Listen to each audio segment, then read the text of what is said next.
নমস্কাৰ সকলোকে স্বাগতম জনাইছোঁ মোৰ ইউটিউব চেনেললৈকে আৰু সকলোকে নতুন বছৰৰ শুভেচ্ছা জ্ঞাপন কৰিছোঁ।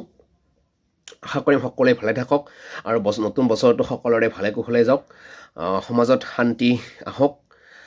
আজি এই ভিডিঅ'ৰ জৰিয়তে অসম চৰকাৰ শিক্ষা বিভাগৰ নিম্ন প্ৰাথমিক আৰু উচ্চ প্ৰাথমিকৰ মেৰিট লিষ্ট কেতিয়া ওলাব বা NISৰ ইনফৰমেশ্যন এনেকুৱা ধৰণৰ কিছু টপিক আলোচনা কৰিব বিচাৰিছোঁ।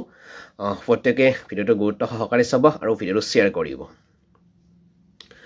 নিম্ন প্ৰাথমিক আৰু উচ্চ প্ৰাথমিকৰ মেৰিট লিষ্ট কেতিয়া ওলাব? আজি নতুন বছৰৰ 1 তাৰিখ, এতিয়ালৈকে কোনো ধৰণৰ ইনফৰমেশ্যন নাই আৰু অপেক্ষা কৰি কৰি প্ৰাৰ্থীসকল হতাশ হৈ পৰিছে। যিটো নেকি এডভাৰ্টিজমেণ্ট ওলোৱাৰ আজি এবছৰ পাৰ হৈ গ'ল আৰু এতিয়ালৈকে কোনো ধৰণৰ শিক্ষা বিভাগৰ পৰা ইনফৰমেশ্যন নাই বা মেৰিট লিষ্ট সম্পৰ্কে কোনো ধৰণৰ ইনফৰমেশ্যন নাই বা ডকুমেণ্টছ ভেৰিফিকেশ্যন কেতিয়া হ'ব সেই সম্পৰ্কে কোনো ধৰণৰ ইনফৰমেশ্যন নাই।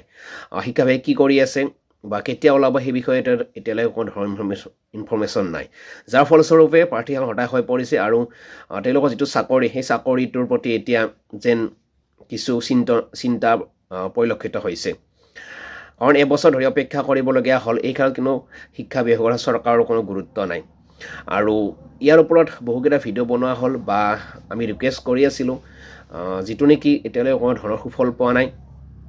নতুন বছৰত আশা কৰিছোঁ শিক্ষা বিভাগে অতি সোনকালেই মেৰিট লিষ্ট প্ৰকাশ কৰক আৰু যিসকল প্ৰাৰ্থী নতুন চাকৰি এটাৰ কাৰণে অপেক্ষা কৰিছে 2025 বৰ্ষতে যাতে চাকৰি পাবলৈ সক্ষম হয়, সেইটো চৰকাৰলৈ অনুৰোধ কৰিছোঁ আৰু এইটো বিষয়ত গুৰুত্ব দিয়ক। কাৰণ এবছৰ ধৰি যিবিলাক চৰকাৰী বিদ্যালয়খনত শিক্ষক মানে কি খালী হৈ আছে পদ, তাত ইতিমধ্যে বহু অসুবিধাৰ সন্মুখীন হোৱা বুলি অনুমান কৰিব পাৰি, যিহেতু 5550টা পদ যথেষ্ট সংখ্যক পদ, কিন্তু এবছৰ ধৰি তেনেকৈ চলি থাকিল। গতিকে শিক্ষা বিভাগে বিষয়টো গুৰুত্ব দিয়ক আৰু যাতে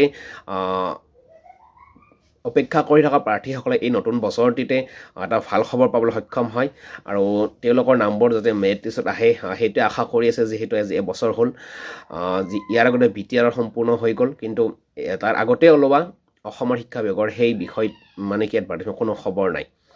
যদিও ফিজিকেল হেণ্ডিকেপৰ বা স্পৰ্টছ কালচাৰৰ ডকুমেণ্টছ ভেৰিফিকেশ্যন হৈ গ'ল, বাকী যিসকল প্ৰাৰ্থী ৰৈ আছে সেইসকলৰ কিন্তু এতিয়ালৈকে কোনো ধৰণৰ ইনফৰমেশ্যন নাই। গতিকে প্ৰাৰ্থীসকল হতাশ হৈ পৰিছে আৰু সোনকালে এইটো বিষয়ত গুৰুত্ব দিয়ক চৰকাৰে। ইয়াৰ লগে লগে NISৰ বিষয়টো অলপ স্পৰ্শকাতৰ হৈ আছে।